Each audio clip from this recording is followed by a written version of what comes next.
Disinformation is more than just misleading content.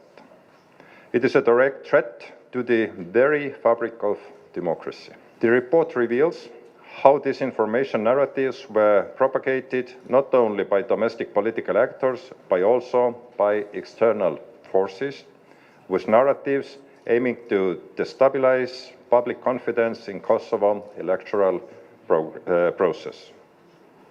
Akter të huaj, veçanërisht Rusia dhe Serbia, siç e dini, kanë promovuar aktivisht dezinformimin dhe narrativat përqarse për ta minuar besueshmërinë në proceset demokratike në Kosovë. Mediat mbështetura nga Rusia, si Sputnik, RT e të tjera, kanë luajtur një rol në përhapjen e dezinformatave mbi integritetin zgjedhor të Kosovës dhe në nxitjen e tensioneve në rajonin tonë. Disinformation is more than just misleading content. It is a direct threat to the very fabric of democracy.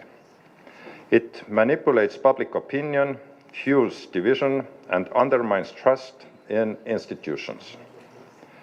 What is also critical to any elections process is information integrity and voters' access to accurate, reliable, and authentic information. As the renowned author and TV producer Peter Pomerantsev said, when information is a weapon, everyone is at the war. Any individual can become a target of information manipulation.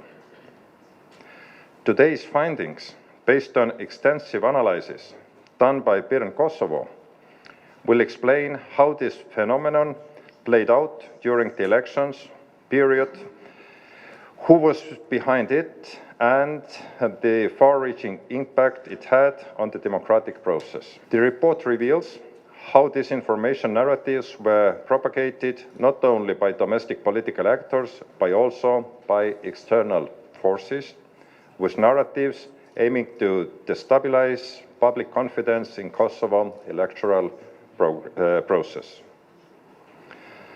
The spread of hate speech and dehumanization language was alarmingly prevalent, with certain groups and individuals targeted disproportionately, especially women in positions of influence. E vërteta është arma më e fortë e demokracisë.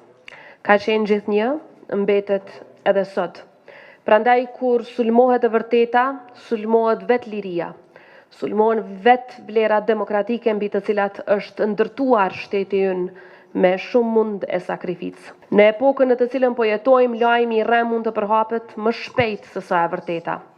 Prandaj kjo nuk është vetëm një sfidë, por një rrezik real edhe për stabilitetin e shtetit tonë, për integritetin tonë si shtet, për demokracinë, por mbi të gjitha për sigurinë kombëtare. Gazetaria qytetare, ndihmuar nga zhvillimi marramendës teknologjik, përfshi edhe zhvillimet në AI, e kanë bërë verifikimin e fakteve më të vështirë dhe më sfidues se çdo herë tjetër. Akter të huaj, veçanërisht Rusia dhe Serbia, siç e dini, kanë promovuar aktivisht dezinformimin dhe narrativat përqarse për ta minuar besueshmërinë në proceset demokratike në Kosovë.